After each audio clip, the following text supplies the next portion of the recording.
أعوذ بالله من الشيطان الرجيم بسم الله الرحمن الرحيم الحمد لله رب العالمين والصلاة والسلام على سيدنا ونبينا وطبيب قلوبنا وشفيع ذنوبنا ومولانا أبي القاسم محمد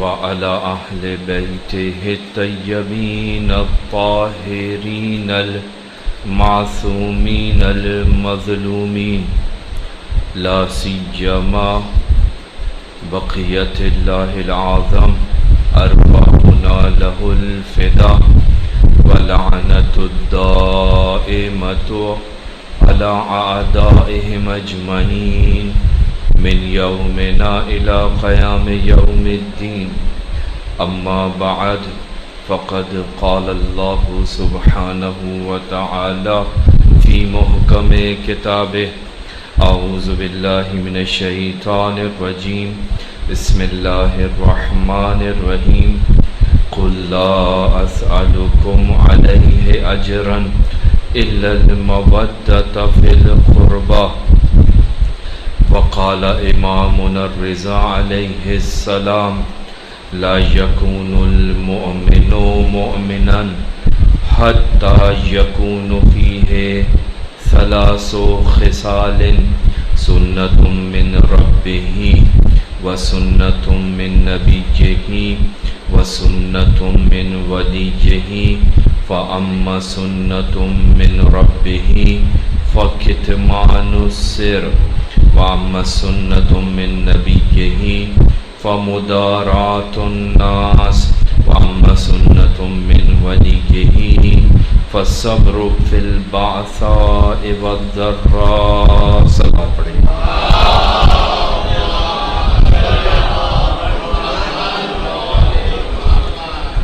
پروردگار ہم سب کو اسی طرح سے اجر رسالت کی ادائیگی کی توفیق عطا فرمائے اور قرآن و اہل بیت کے ساتھ محشور فرمائے۔ ایک مرتبہ اپنی سلامتی کے لیے باواز بلند صلوات پڑھیں۔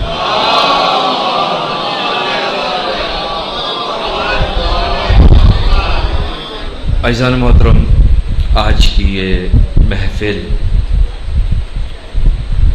جس شخصیت سے تعلق رکھتی ہے وہ شخصیت کہ جس کی معرفت پروردگار عالم کی طرف سے احادیث معصومین کی روشنی میں ہم سب کی ذمہ داری بنتی ہے۔ آج کی یہ محفل اس شخصیت سے تعلق رکھتی ہے کہ جس کو خود معصوم امام نے اس کے اس دنیا میں آنے سے پہلے عالم آل محمد کہہ کر اس شخصیت کی عظمت کو بیان کیا۔ یعنی ابھی امام رضا علیہ السلام کی ولادت نہیں ہوئی تھی، ابھی آپ اس دنیا میں تشریف نہیں لائے تھے۔ وہ امام کہ جس نے 55 برس زندگی گزاری، 35 برس کی سن میں منصب امامت پر فائز ہوئے، 10 سال ہارون رشید، 5 سال مامون الرشید اور 5 سال امین، ان کے زمانے میں آپ نے زندگی بسر کی۔ یہ امام کہ جو ابھی اس دنیا میں نہیں آیا تھا، آپ کے جد چھٹے امام جعفر صادق علیہ السلام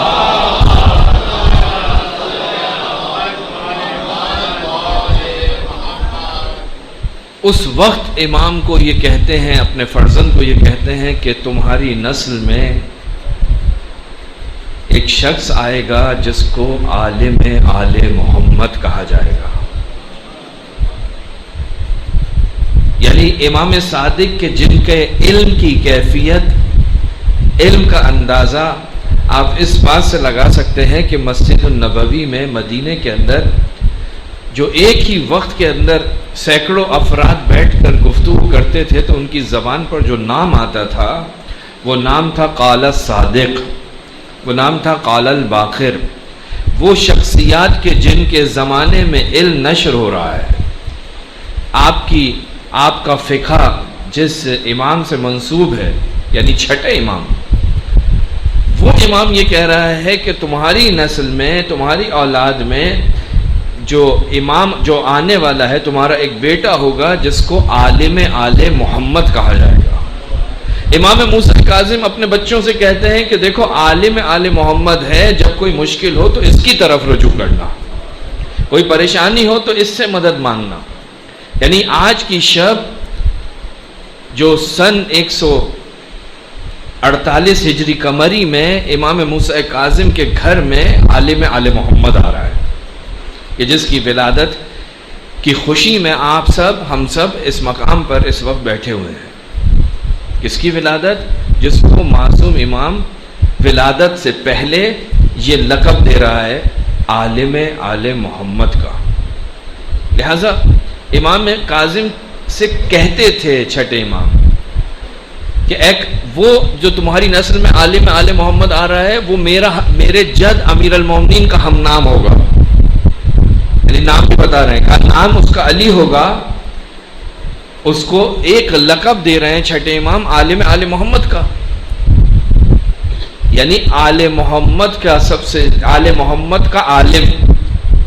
اسلامی محترم، سارے کے سارے معصومین ہمارے عالم ہیں، کوئی معصوم ایسا نہیں ہے کہ جو عالم نہ ہو، لیکن سارے کے سارے نور واحد ہیں، سب ایک ہی نور سے تعلق رکھتے ہیں. کلنا، یہ سارے کے سارے کون ہیں؟ محمد ہیں. اولنا محمد، اوسطنا محمد، آخرنا محمد، کلنا محمد، یہ سب کے سب منسوب من اللہ ہیں. یہ سارے کے سارے اللہ کی طرف سے آئے، یہ سارے کے سارے خلیفۃ اللہ ہیں، یہ سارے کے سارے ائمہ معصومین ہیں.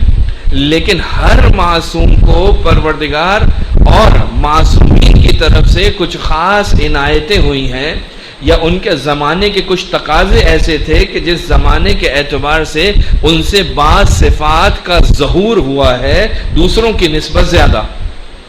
لہذا ائمہ معصومین سارے کے سارے باتقویٰ ہیں، لیکن ایک معصوم کو آپ کہتے ہیں تقی.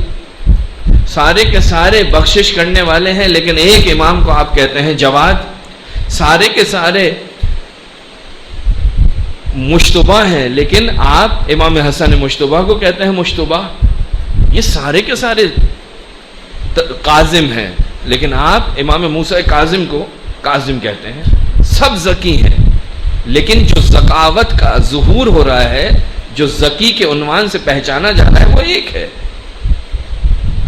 تو یہ ائمہ معصومین کے اندر ان کے زمانے کے اعتبار سے جس طرح سے انبیاء اپنے زمانے کے اعتبار سے معجزہ لے کر آتے تھے، اسی طرح سے پروردگار عالم کی صفات کہ جن کا مرکز و محور وجود امام ہوتا تھا، اس امام کے وجود سے کچھ صفات زیادہ جلوہ افروز ہوتی تھی کچھ صفات کی نسبت سے.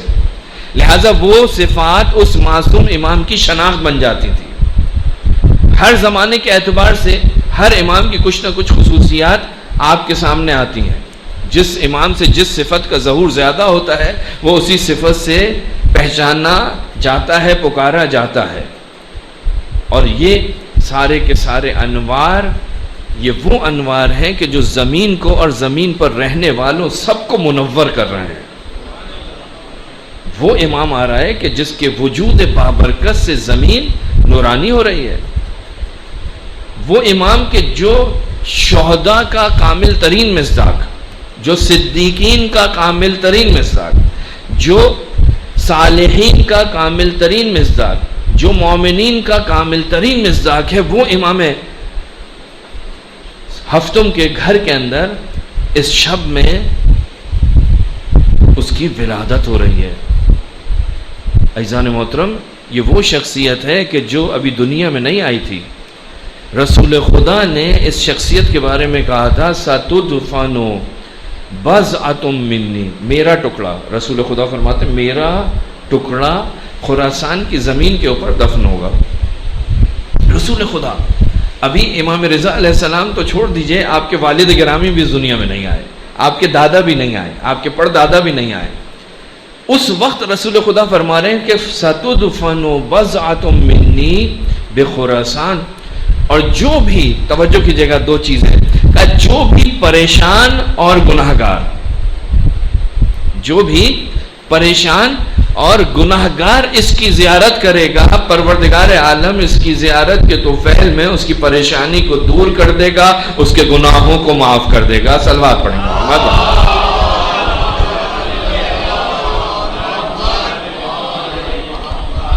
وہ امام عجیب ہے. اس سے پہلے کہ گفتگو آگے بڑھاؤں، اس امام کا جو قول میں نے آپ کی خدمت میں، اس امام کی جو حدیث آپ کی خدمت میں پڑھی، جو خاص طور پر ہم سب کو توجہ کی جس کی طرف ضرورت ہے، کیونکہ امام فرماتے ہیں نا ہمارے معارف کو بیان کرو، ہمارے امر کو زندہ کرو. مولا سے پوچھا مولا آپ کا امر کیسے زندہ ہوتا ہے؟ کہ ہمارے کلام کو بیان کرو. ہمارے کلام کی خوبصورتی یہ ہے کہ جب کوئی سنتا ہے تو اس کے دل کے اندر وہ جگہ بنا لیتی ہے. اگر تم ہمارے کلام کو بیان کرو گے نا تو لوگ ہماری اتباع کریں گے، لوگ ہماری پیروی کریں گے.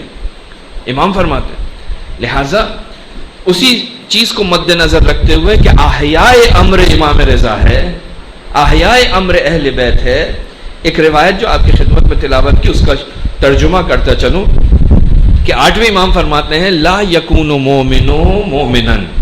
کہا یہ مومن نہیں ہوتا، مومن تو مومن ہی ہوتا ہے، لیکن امام کیا فرما رہے ہیں؟ کہا مومن نہیں ہوتا، یعنی اس وقت تک یہ مومن کہلانے کا حق نہیں رکھتا، یا اس وقت تک اس مقام ایمان پر نہیں پہنچتا جب تک کہ اس کے اندر 3 خصوصیتیں نہ ہوں. جب تک اس مومن کے اندر 3 خصوصیات نہیں ہوں گی اس وقت تک یہ مومن نہیں ہے. وہ مومن نہیں ہے جو امام رضا علیہ السلام چاہتے ہیں. وہ مومن نہیں ہے جو امام رضا علیہ السلام چاہتے ہیں. وہ مومن نہیں ہے جو ائمہ معصومین چاہتے ہیں. لہٰذا امام کہہ رہے ہیں نا لا یکون مومن مومنا، مومن نہیں ہو سکتا مگر یہ کہ اس میں 3 خصوصیت ہوں. مولا کون سی خصوصیت؟ فرمایا سنت من ربہ و سنت من نبیہ و سنت من ولیہ. اس میں ایک اللہ کی سنت ہونی چاہیے، ایک رسول کی سنت ہونی چاہیے، ایک ولی خدا کی سنت ہونی چاہیے. مومن کے اندر یہ سنتیں ہونا ضروری ہیں. وہ سنتیں کیا ہیں؟ یبن رسول اللہ، اے رسول اللہ کے بیٹے، وہ کون سی سنتیں ہیں کہ جو ایک مومن کے اندر آپ دیکھنا چاہتے ہیں؟ تو امام فرماتے ہیں سنت من ربہ. وہ کیا ہے؟ اما سنت من اللہ یا سنت من ربہ فکتمان السر. کہ اللہ کی سنت، رب کی سنت کیا ہے؟ امام فرماتے ہیں رازداری. ایک مومن کی صفت یہ ہونی چاہیے کہ مومن رازدار ہو، مومن رازوں کو آشکار نہ کرے. اگر کوئی راز اس کے پاس آ جائے تو اس کا سینہ اس قابل ہونا چاہیے کہ اس سینے کے اندر ایسا صندوق ہو، اس کے اوپر ایسا تالا پڑا ہو کہ یہ چوراہے پر کھڑے ہو کر دوسرے مومنین کے رازوں کو فاش نہ کر رہا ہو. مومن کتمان السر کرے، وہ اسرار جو اللہ کے اسرار ہیں انہیں بھی کسی کے آگے بیان نہ کرے. ہمارے پاس ایک ہوتا ہے نا محرم اور ایک ہوتا ہے نامحرم. جو انسان کے معاملات محرم کے ساتھ ہوتے ہیں وہ نامحرم کے ساتھ نہیں ہوتے. محرم کے سامنے بہت ساری چیزیں بیان ہوتی ہیں لیکن نامحرم کے سامنے بیان نہیں ہوتی. یہ جو امام فرما رہے ہیں کتمان السر، سر کو پوشیدہ رکھنا، راز کو پوشیدہ رکھنا، چھپا کے رکھنا. عزیزان محترم اس کا کیا مطلب ہے؟ یعنی جو تمہارے نامحرم ہیں، جو تمہارے ہم مسلک نہیں ہیں، جو تمہارے ہم عقیدہ نہیں ہیں، ان کے سامنے ہمارے وہ معارف جو صرف تمہارے لیے ہیں ان کو مت پہنچانا، ان کے سامنے بیان کرنے کی ضرورت نہیں ہے. کتمان السر، مومنین کے راز کسی کے سامنے بیان مت کرنا. اگر کوئی مومن تمہیں آ کر اپنی کوئی بات بتاتا ہے تو مومن وہ ہے کہ جو رازداری رکھتا ہے، سر کو چھپا کے رکھتا ہے، سر کو سر رکھتا ہے. جس طرح پروردگار عالم کسی کے راز کو فاش نہیں کرتا، اسی طرح سے مومن کے اندر بھی یہ صفت پائی جانی چاہیے، الہی صفت، خدائی صفت. جس طرح سے خدا کسی کے راز کو فاش نہیں کرتا، اسی طرح سے مومن نہیں بنتا مگر یہ کہ اس کے اندر یہ خدائی صفت پائی جائے. جس طرح وہ ستار العیوب ہے، اسی طرح تم بھی دوسروں کے عیوب کو چھپاؤ، رازوں کو چھپاؤ. کسی کے سامنے بیان کرنے کی ضرورت نہیں ہے. بس پہلی صفت امام رضا فرماتے ہیں اگر مومن بننا چاہتے ہو، وہ مومن جو ہمیں پسند ہے، جو ہم دیکھنا چاہتے ہیں، پہلی صفت کتمان اس سے رازداری. دوسری صفت فرمایا سنت من نبی یہی وَأَمَّا السُّنَّةُ مِن نَبِيِّهِ، کا سنت نبی کی سنت کیا ہے؟ فرمایا فَمُدَارَاتُ النَّاسِ، کا لوگوں کے ساتھ اچھا بولنا، لوگوں کے ساتھ محبت کے ساتھ پیش آنا، لوگوں کے دکھ درد میں شریک ہونا، مدارات کرنا. یہ اللہ کے نبی کا خاصہ ہے، یہ اللہ کے نبی کا خاصہ ہے کہ اللہ کا نبی ہر کسی سے، مسلمان و غیر مسلمان، رسول خدا کے لیے فرق نہیں کرتا تھا. رسول خدا جس طرح مسلمانوں کی فکر کرتے تھے، اسی طرح سے غیر مسلم کی بھی فکر کرتے تھے. اگر وہ اذیت پہنچانے والا ایک دن اذیت نہ پہنچائے تو رسول خدا اس کے دروازے پر پہنچ کر اس کی خیریت کو دریافت کرتے تھے. یہ تھی مدارات النبی. رسول اللہ مدارات کرتے تھے، محبت سے پیش آتے تھے. قرآن کہہ رہا ہے اتنی صفات کا مالک نبی، جس کی ایک صفت کو قرآن مجید فوکس کرتا ہے، انک لعلی خلق عظیم. یہ ہے خلق، یہ ہے کردار، یہ ہے اخلاق. اگر یہ اخلاق نہ ہوتا تو آج اسلام نہ ہوتا. یہ اخلاق نبی ہے. مدارات الناس، لوگوں کے ساتھ مدارا کرو، لوگوں کے ساتھ اچھی محبت کے ساتھ پیش آؤ. اور تیسری صفت جو مومن کے اندر امام رضا علیہ السلام دیکھنا چاہتے ہیں وہ کیا ہے؟ وَأَمَّا السُّنَّةُ مِن وَلِيِّهِ، ولی کی سنت. وہ کیا ہے؟ کہا ولی کی سنت یہ ہے کہ جب اس پر مشکلات آتی ہیں تو وہ صبر کا دامن نہیں چھوڑتا. آپ کے اوپر اتنی مشکلات آتی ہیں، کیسی کیسی مشکلات آتی ہیں. کبھی اقتصادی مشکل ہے، کبھی معاشرتی مشکل ہے، کبھی خانوادگی مشکل ہے، کبھی جسمانی پرابلم ہے. یہ ساری کی ساری مشکلات ہیں. کبھی مادی مشکل ہے، کبھی معنوی مشکل ہے. یہ ساری کی ساری مشکلات ہیں. امام فرماتے ہیں مومن کی خصوصیت یہ ہے کہ وہ مشکلات پر بےتاب نہیں ہوتا، وہ مشکلات پر صبر کا دامن تھام لیتا ہے. صبر کا دامن.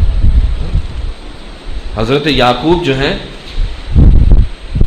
روایت میں ملتا ہے کہ حضرت یعقوب کو یہ کلمہ نہیں آتا تھا، انا للہ و انا الیہ راجعون. اگر حضرت یعقوب اس کلمے کو پڑھ لیتے تو اتنی زیادہ بےتابی حضرت یعقوب کے وجود میں نہیں آتی.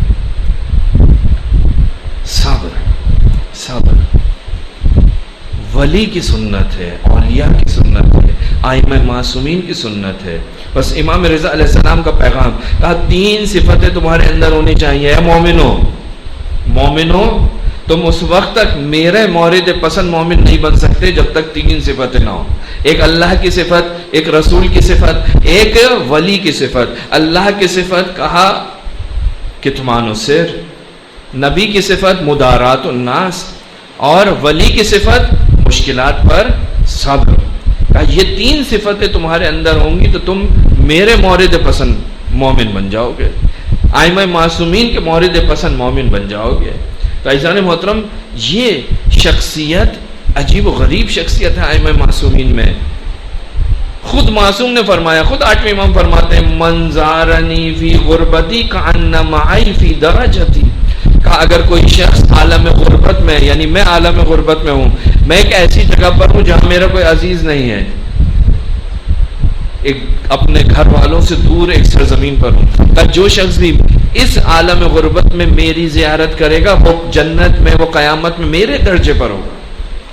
جہاں میں ہوں گا، میں علی بن موسیٰ رضا ہوں گا، وہیں پر وہ شخص بھی ہوگا. عجیب مقام ہے اس شخصیت کی زیارت کا. یعنی ہم سوچ نہیں سکتے ائمہ معصومین میں سب کے سب معصومین کی زیارت میں آپ کو مل جائے گا کہ معصوم کی زیارت یعنی معصوم امام کی زیارت ایسی ہے جیسے رسول خدا کی زیارت.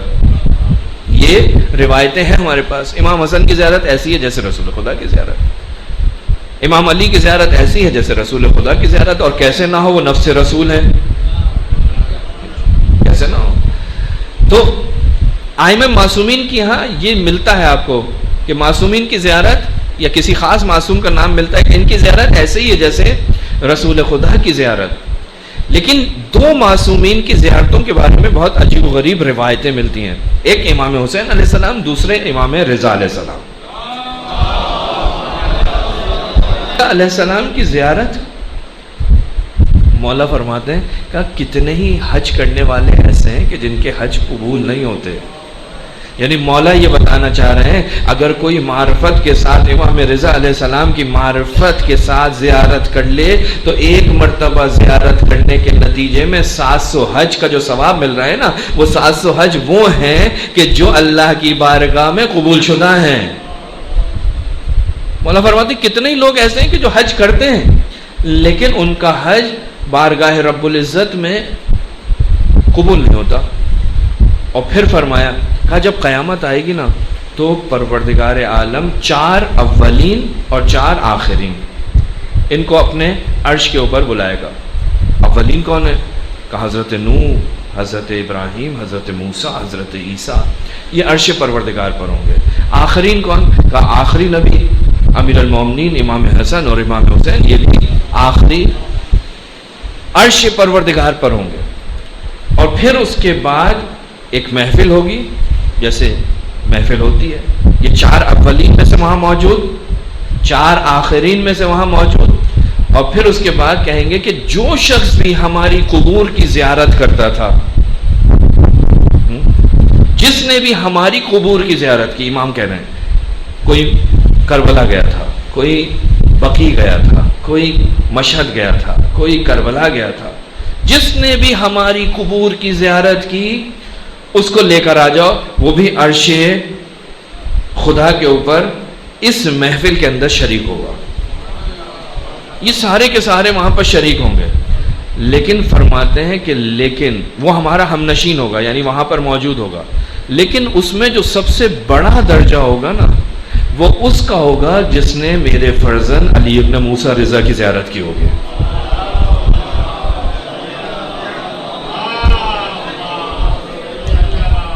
سب سے بڑا درجہ اور سب سے بہترین تحفہ جسے ملے گا وہ کون ہے؟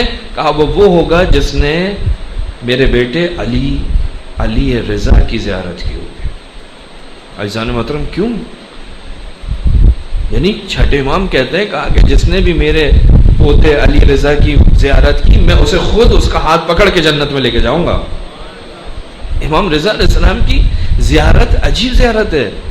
ائمہ معصومین اس انداز میں اس امام کی زیارت کی طرف تشویق دلا رہے ہیں. آخر کیا ہے کہ ایک زیارت کرنے کا نتیجہ کیا ہے؟ خانہ خدا کی زیارت. خانہ خدا کی زیارت, وہ زیارت جو سال میں ایک مرتبہ انجام پاتی ہے, جو زندگی میں ایک مرتبہ واجب ہوتی ہے, کہا اس سے زیادہ ثواب. حج انسان یعنی وہ کیا ہے امام رضا علیہ السلام کی زیارت کے اندر کہ پروردگار عالم کے یہ اولیاء اس زیارت کی طرف اس طرح سے تشویق کر رہے ہیں, جاؤ زیارت کرو. کیوں؟ خانہ خدا کی زیارت اتنی افضل, لیکن اس کے باوجود امام رضا علیہ السلام کی زیارت 70,000 حج سے زیادہ افضل. کیوں؟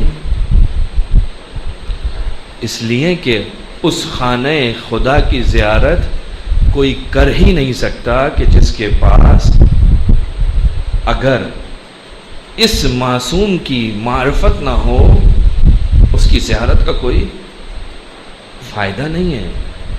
اس لیے کہ یہ وہ ہستیاں ہیں کہ جن کے ذریعے اللہ کی معرفت حاصل ہوتی ہے. یہ وہ ہستیاں ہیں کہ جو توحید تک کر پہنچنے کا راستہ دکھاتی ہیں. خود روایت کے اندر ہے نا, من اراد اللہ بدع بکم, جو اللہ تک پہنچنے کا ارادہ کرتا ہے اس کی ابتدا کہاں سے ہوتی ہے؟ اس کی ابتدا آپ کے دروازے سے ہوتی ہے. اگر آپ کے دروازے پر آئے گا تو اللہ تک پہنچ سکتا ہے. ومن وحدہ، جس نے بھی پروردگار عالم کی توحید کا اعلان کیا ہے، توحید کا اقرار کیا ہے، یہ توحید کا اقرار کرنے والا قبلہ انکم، اس نے اس توحید کو کہاں سے سیکھا تھا؟ آپ سے سیکھا تھا، آپ نے توحید کو سکھائی ہے. ومن قصدہ توجہ بکم، جو بھی اللہ کی طرف توجہ کرتا ہے وہ آپ کی طرف، آپ کی توجہ کی وجہ سے. یعنی ائمہ معصومین ہے کہ جو اس پروردگار عالم کی ذات تک پہنچنے کا وسیلہ ہے. لہٰذا امام رضا علیہ السلام نے بھی جو خراسان جاتے وقت نیشا پور کے موقع پر جو حدیث بیان کی تھی، آج سارے مسلمان اس حدیث کو لکھتے ہیں، پڑھتے ہیں، بولتے ہیں. تمام مسلمانوں نے اس حدیث کو نقل کیا جسے حدیث سلسلۃ الذہب کہا جاتا ہے. اس میں امام نے کیا فرمایا تھا؟ جب امام سے کہا اپنے جد رسول خدا کی کوئی حدیث بیان کرے تو امام نے یہی کہا تھا، لا الہ الا اللہ حصنی فمن دخل حصنی امن من عذابی. امام نے یہی کہا تھا نا، لا الہ الا اللہ. لیکن امام نے فرمایا، کہا کہ لا الہ الا اللہ حصن ضرور ہے، قلعہ ضرور ہے، تمہیں بچائے گا، لیکن اس وقت کہ جب اس کی شرائط پوری ہو. اس کی شرط کون ہے؟ وَأَنَا مِن شُرُوطِهَا، میں علی ابن موسیٰ رضا اس کی شرط ہوں. ایک صلوات پڑھیں گے محمد.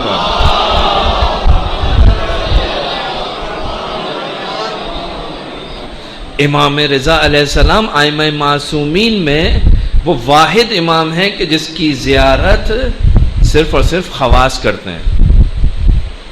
ہر شخص امام رضا علیہ السلام کی زیارت نہیں کرتا. ہر جگہ دوسرے لوگ جاتے ہیں، لیکن امام رضا علیہ السلام کی زیارت کون کرتا ہے؟ خاص افراد، خاص خواص کے لیے زیارت. تو عزیزان محترم، یہ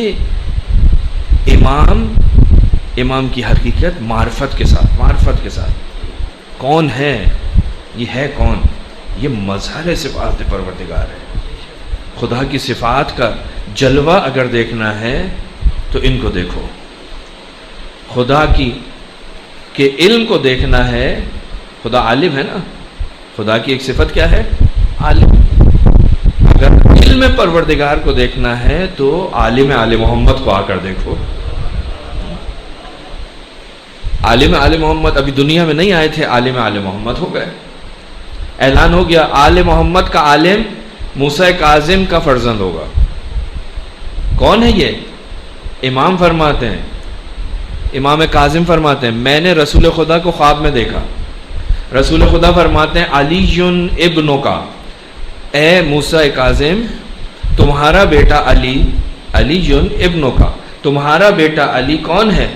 کہ الذی ینظر بنور اللہ، ساری دنیا دیکھتی ہے سورج کی روشنی کے ذریعے سے، ساری دنیا دیکھتی ہے چاند کی روشنی سے، ساری دنیا دیکھتی ہے ان ٹیوب لائٹس اور بلب کی روشنی سے، لیکن تمہارا بیٹا کون ہے؟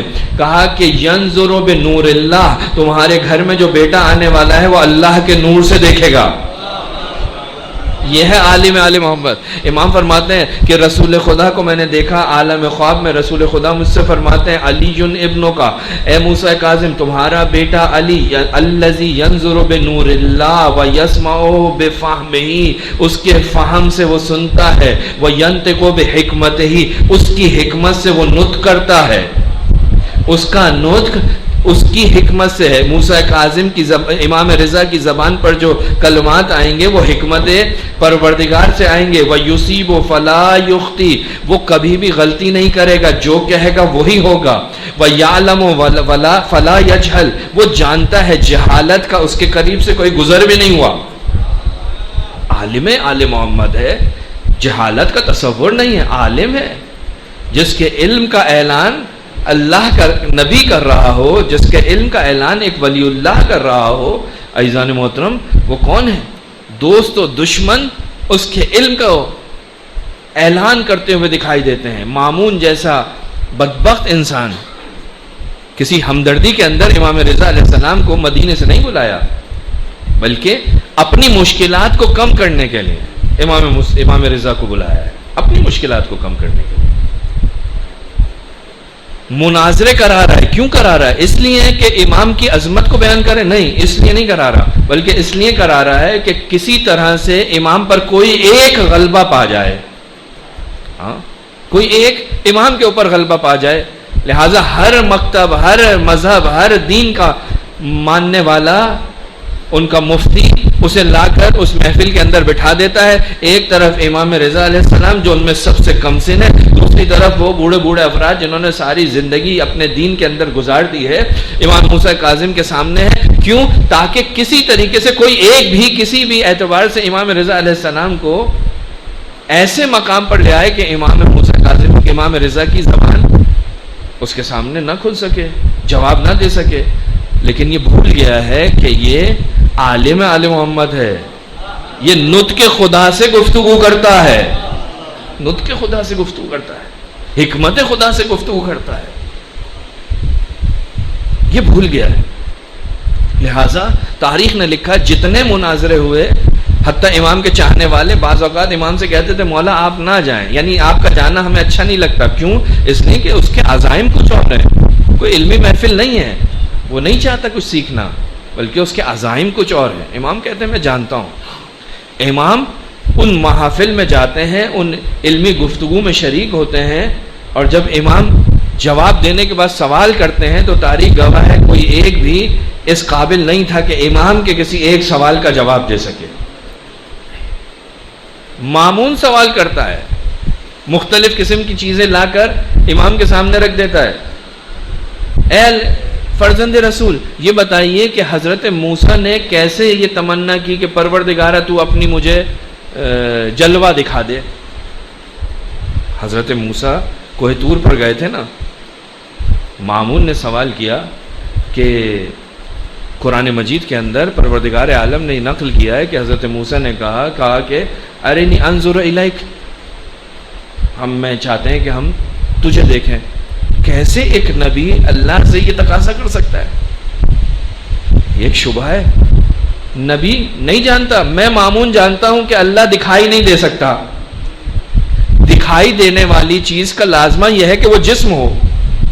اللہ جسمانیت سے مبرہ ہے، جسم کا لازمہ محدودیت ہے، اللہ لامحدود ہے. بس کیسے ہو سکتا ہے کہ ایک نبی اس طرح کا سوال کر لے؟ امام رضا فرماتے ہیں کہ تو حقیقت کو نہیں جانتا. یہ موسیٰ کا سوال نہیں تھا، بلکہ ان لوگوں کا سوال تھا جو موسیٰ کے پاس آئے تھے اور یہ موسیٰ سے تکرار کر رہے تھے کہ ہمیں اللہ کو دیکھنا ہے، ہمیں اللہ کو دیکھنا ہے. موسیٰ منع کرتے تھے کہ اللہ دکھائی دینے والی ذات کا نام نہیں ہے، ان آنکھوں سے اللہ کو نہیں دیکھ سکتے. لیکن ان کا اصرار تھا تو کہا کہ ٹھیک ہے چلو کوہ طور پر میں اللہ سے کہتا ہوں پروردگارہ یہ تجھے دیکھنا چاہتے ہیں. تو اس کے بعد انہوں نے کہا نہیں، اپنی طرف سے اللہ سے کہو کہ میں تجھے دیکھنا چاہتا ہوں، ہمارا ذکر نہیں ہونا چاہیے. یہاں پر اب بحث چل رہی تھی تو پروردگار نے فرشتے کو بھیجا، کہا موسیٰ جیسے یہ کہتے ہیں ویسا کہہ دے، میں تجھے عتاب نہیں کروں گا، میں برا نہیں مانوں گا، میں تجھے سزا نہیں دوں گا. ہاں؟ جیسا یہ کہتے ہیں کہ بالکل ایسے ہی جیسے جناب ابراہیم نے کہا تھا یہ میرا رب ہے سورج کو دیکھ کر، بعد میں کہا نہیں یہ تو نہیں ہو سکتا. یہ چاند کو دیکھ کر کہا یہ میرا رب ہے، یہ تو نہیں ہو سکتا. یعنی کچھ سمجھانا چاہ رہے ہیں. ایسے ہی حضرت موسیٰ نے جو خواہش ظاہر کی تھی وہ حضرت موسیٰ کی نہیں تھی، وہ ان لوگوں کی تھی جو کہ جناب موسیٰ کے کو لے کر کوہ طور پر آئے تھے. کوہ طور پر آئے تھے، ہم دیکھنا چاہتے ہیں. جناب موسیٰ نے بہت سمجھایا لیکن سمجھ میں نہیں آئی. اور جب اللہ کے ولی کی کوئی نہ سمجھے، بات کو نہ مانے، تو اس کو صرف اور صرف ہلاکت ہی مقدر بنتا ہے. جس طرح یہاں ہلاکت بنی، اسی طرح میدان غدیر کے اندر ایک شخص آیا تھا رسول کے پاس، کہا یا رسول اللہ سب کچھ مان لیا، اب یہ بھی عذاب کا سوال کیا. آسمان سے عذاب ظاہر ہوا، عذاب نازل ہوا اور ہلاکت اس کا مقدر بن گئی. اللہ کے ولی کو نہیں سنو گے تو ہلاکت. لہذا تمہاری ذمہ داری اس کی اطاعت کرو، اس کی پیروی کرو. راوی کہتا ہے محمد ابن عیسیٰ یقطینی کہتا ہے کہ 18,000 سوال امام رضا علیہ السلام سے کیے گئے. میں نے 18,000 سوالوں کو، ان کے جوابوں کو لکھا. یہ عالم آل محمد، ہر طرح کا سوال ہوتا ہے امام لکھتے ہیں. روایت کہتی ہے کہ جب امام جو ہے ایک مرتبہ گفتگو ہو رہی ہے، راوی کہتا ہے کہ ایک مرتبہ عمران صابی اس نے سوال کیا، اذان ادھر سے ہوئی، امام اٹھے اور نماز کی طرف چل دیے۔ لوگوں نے کہا مولا رک جائیے، مسلمان ہو جائے گا۔ مولا نے کہا اس کا اسلام میرے لیے کوئی اثر نہیں رکھتا، یہ اسلام لائے اسلام نہ لائے، مجھے اللہ کی عبادت کرنی ہے۔ عمران کہتا ہے کہا کہ رک جائیے، ابھی میرا دل تیار ہوا ہے کہ میں اب آپ سے کی طرف آپ کے کلام کو سن سکوں، دل آمادہ ہو گیا ہے۔ کہا کہ نہیں، میں پہلے نماز پڑھوں گا۔ جب نماز پڑھ کے آئے تو روایت کہتی ہے کہ پوچھا کہا یہ کیا کر رہے تھے، کیا عبادت تھی؟ جب اسے بتایا تو روایت کہتی ہے وہ اس عبادت سے متاثر ہو کر کہتا ہے لا الہ الا اللہ محمد رسول اللہ۔ یہ ہے امام، یہ ہے امام۔ عزیزان محترم، یہ ہمارے لیے بھی ایک لمحہ فکریہ ہے۔ امام معصوم اول وقت سے نماز کو تاخیر کرنا نہیں چاہتا۔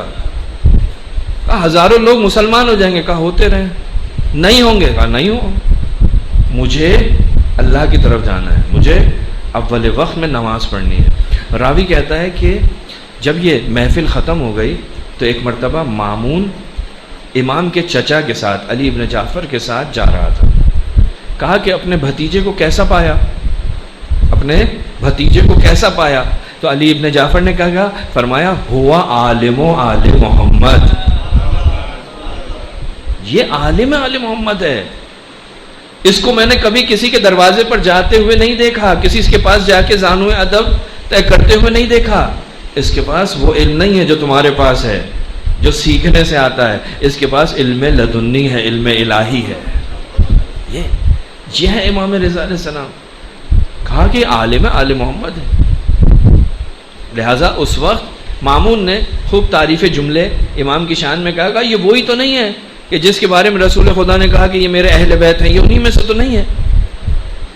اور مفصل گفتگو کی تو راوی نے آ کر اگلے دن امام رضا علیہ السلام سے کہا کہ وہ تو آپ کے لیے ایسے ایسے جملے کہہ رہا تھا۔ مولا نے کہا کہ دھوکے میں مت آؤ، یہی میرا قاتل ہے۔ یہ عالم آل محمد ہے، جانتے ہیں کہ اس کی زبان پر جو آ رہا ہے اس کی غرض کچھ اور ہے، اس کا مقصد کچھ اور ہے۔ عزیزان محترم، دوسری صفت جو امام کی ایک اس امام کی جلوہ افروز ہو رہی ہے وہ ہے رضا۔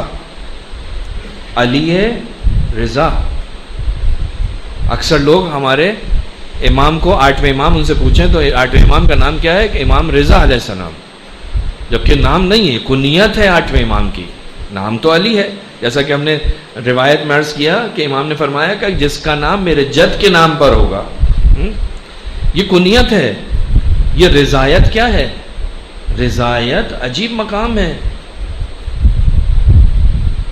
کربلا کے اندر ایک جملہ آپ سنتے ہیں امام حسین علیہ السلام کی زبان پر، کیا؟ رضن بقضائہ وتسلیما لامرک، راضی ہو جانا یہ کوئی معمولی مقام نہیں ہے، مقام رضایت بہت بڑا مقام ہے۔ اصلاً اس رضایت والے مقام کو آپ دوسرے فضائل سے مقایسہ نہیں کر سکتے۔ عام طور پہ جو دوسرے فضائل ہیں ان کے اندر ایک طرفہ معاملہ ہوتا ہے، لیکن یہ رضایت محبت کی طرح ہے۔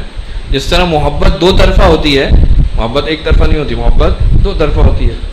خدا سے محبت کرتے ہو، رسول کی اطاعت کرو، خدا تم سے محبت کرے گا۔ خدا سے محبت کرتے ہو نا تو اس کا علامت کیا ہے کہ رسول کی اطاعت کرو۔ اگر تم رسول کی اطاعت کرو گے تو اللہ تم سے محبت کرے گا۔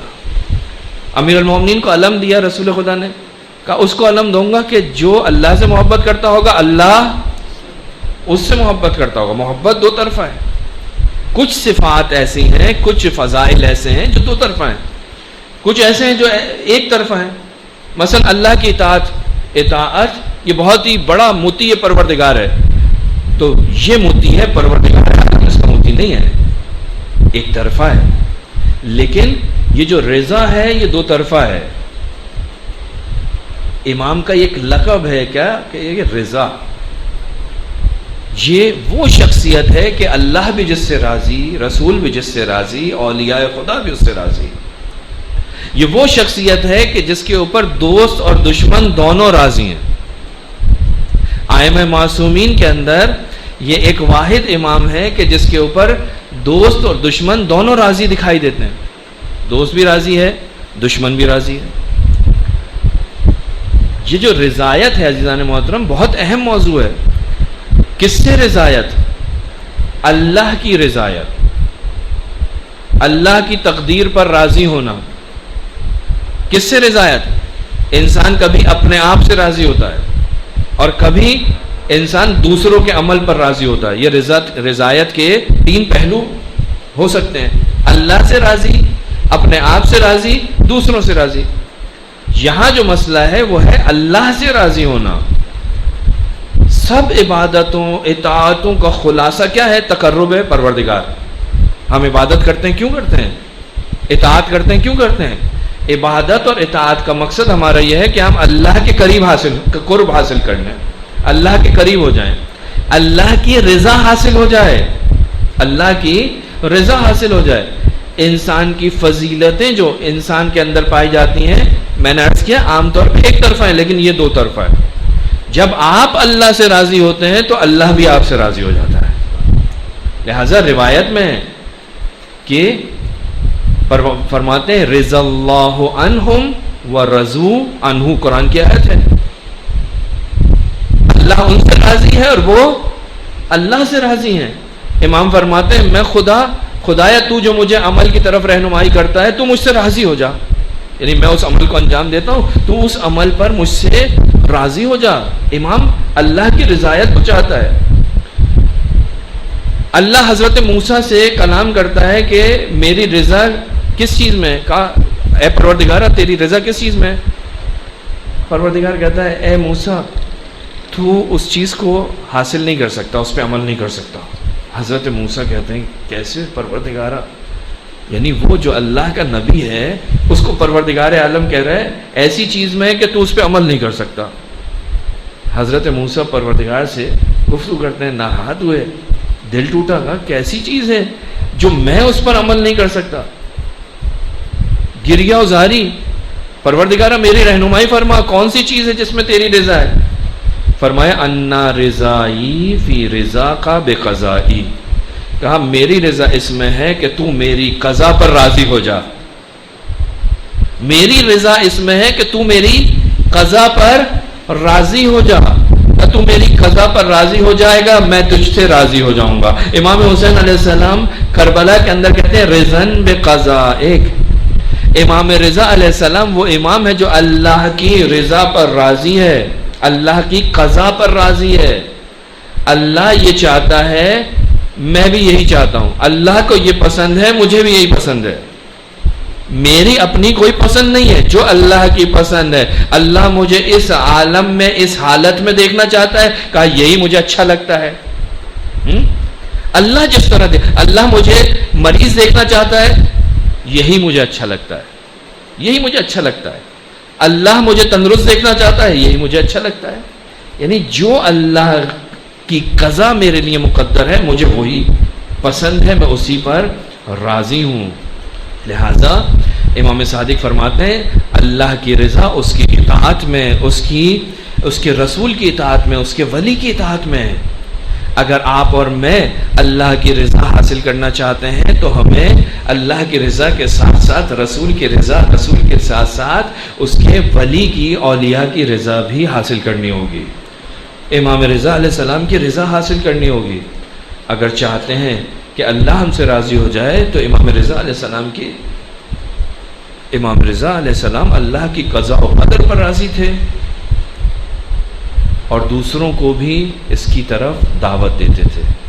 لہٰذا امام فرماتے ہیں جب تمہیں کوئی مشکل آئے، پریشانی آئے تو صبر کرنا، صبر کرنا، اللہ کی طرف سے اللہ نے مقدر کیا ہے تم اس پر صبر کرو۔ یہ ہے رضا امام رضا کی۔ اگر اللہ جس طرح دیکھنا چاہتا ہے، کبھی انسان اپنے آپ سے راضی ہوتا ہے، عزیزان محترم یہ نہایت بدترین چیز ہے کہ کوئی شخص اپنے آپ سے راضی ہو جائے گا میں تو ایسا ہوں، یہ نہایت بدترین چیز ہے۔ روایت میں ملتا ہے کہ جناب لقمان نے اپنے بیٹے کو وصیت کی، کہا کہ یا بنی من یرد رضوان اللہ یسخط نفسہ کثیرا، جو اللہ کی رضا کو چاہتا ہے، اللہ کی رضوان کو چاہتا ہے، وہ اپنے نفس کی کثرت سے مذمت کرتا ہے، کبھی بھی اپنے نفس سے راضی نہیں ہوتا. یعنی خود پسندی اچھی چیز نہیں ہے، اپنے آپ سے راضی ہو جانا اچھی چیز نہیں ہے. لہذا انبیاء کی زندگی میں، ائمہ کی زندگی میں یہ چیز آپ کو دکھائی نہیں دے گی.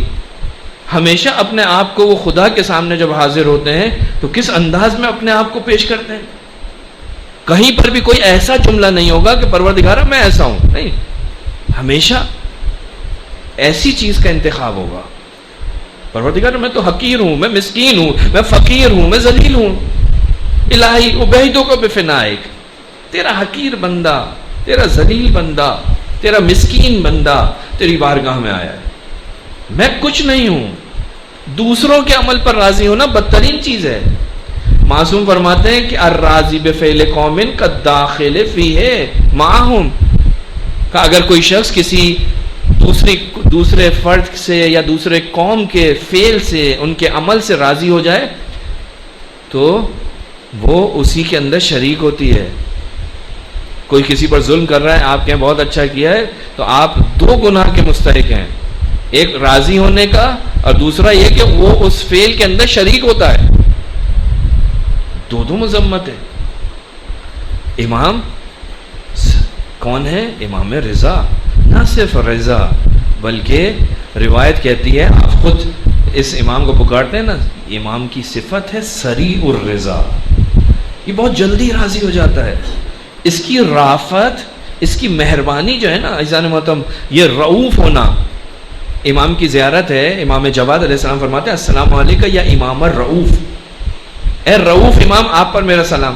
یہ جو امام رضا علیہ السلام کی جو رافت ہے نا، یہ رافت ایسی تھی کہ امام رضا علیہ السلام کے پاس کوئی بھی آ جائے، ایسا ہو ہی نہیں سکتا کہ امام اسے خالی ہاتھ پلٹا دے. نہ صرف سریع الرضا ہے، رعوف امام ہے. ایسا رعوف امام، ایسا مہربان امام کہ اگر ہرنی کو دیکھ لیتا ہے تو شکاری کے سامنے جا کر خود ضمانت دیتا ہے، کہا اس کو چھوڑ دے واپس آ جائے گی. یہ ہے امام کی رافت کہ وہ ہرنی امام سے التجا کر رہی ہے کہ میرا بیٹا بھوکا ہے، میرا بچہ جو ہے وہ بھوکا ہے، اس سے اتنی اجازت مل جائے کہ میں اسے دودھ پلا کے آ جاؤں. امام رعوف امام.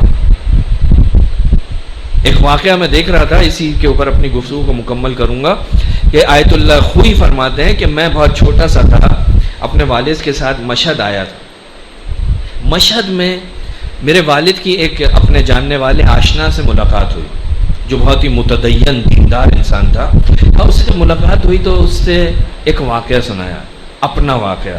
کہتا ہے کہ میری انگلی کے اندر ایک مرض ہوا، بیماری ہوئی، بہت علاج کرایا، صحیح نہیں ہوتی تھی. ایک امریکہ کا ڈاکٹر تھا، اس کو جا کر دکھایا.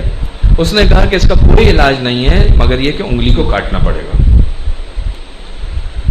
کہا میں واپس آ گیا، انگلی کا کٹوانا واپس آ گیا.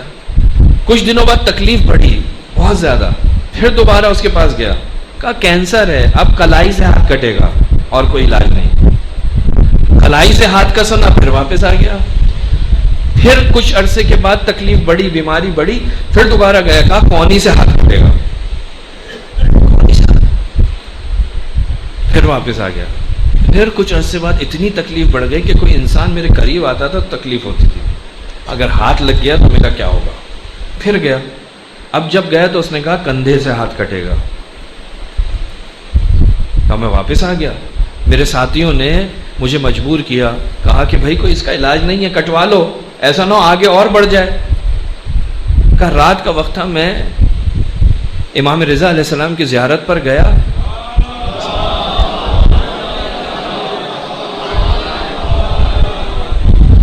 امام سے جا کر میں نے گفتگو کی، کہا مولا میں آپ کی ولایت تکوینی کا قائل ہوں، آپ تو کائنات کے اندر ولایت رکھتے ہیں، تصرف کرنے کا حق رکھتے ہیں. میں آپ کا ماننے والا ہوں، آپ کی ولایت کا قائل ہوں. کیا آپ کو یہ اچھا لگتا ہے کہ میں اس امریکی عیسائی ڈاکٹر کے پاس جاؤں اور وہ میرا ہاتھ کاٹے؟ مولا یہ کیا ہے؟ کہا یہ گفتگو ہو رہی تھی کہ آنکھ بند ہوئی اور عالم خواب میں نے دیکھا ایک نورانی شخصیت میرے قریب آ رہی ہے. کہا جب میں اٹھا ہوتا تھا تو میرے تکلیف اتنی ہوتی تھی، اگر کوئی میرے قریب آتا تھا تو میری آوازیں نکلنا شروع ہو جاتی تھی، ایسا نہ ہو کہ اس کا ہاتھ میرے ہاتھ پر لگے اور میری تکلیف میں مزید اضافہ ہو جائے. کہا وہ شخص میرے قریب آ رہا تھا، وہ نورانی ہستی میرے قریب آ رہی تھی اور میرے خواب میں چیخ رہا تھا کہ میرے تکلیف ہے. تو وہ مسکراتے ہوئے میرے قریب آیا اور ایک مرتبہ اس نے اپنا ہاتھ میرے ہاتھ پر پھیرا، اپنا ہاتھ میرے ہاتھ پر پھیرا، اور کچھ دیر کے بعد جب میں نے کہا میری تکلیف ہے، کہا تکلیف ختم ہو گئی، تکلیف ختم ہو گئی. کہا میں خواب سے اٹھا، میں سو رہا تھا، میری آنکھ کھلی، بیدار ہوا تو میں نے دیکھا کہ میرے ہاتھ میں کوئی درد نہیں ہے، کوئی تکلیف نہیں ہے. میں اٹھا، اب میں اس ڈاکٹر کے پاس پہنچا جو میرا علاج کر رہا تھا. جب اس نے یہ معاملہ دیکھا، کہا کہ تمہیں کیسے شفا ملی، یہ کہاں سے ہوا؟ تو میں نے کہا کہ مجھے امام رضا علیہ السلام نے شفا عطا کی ہے.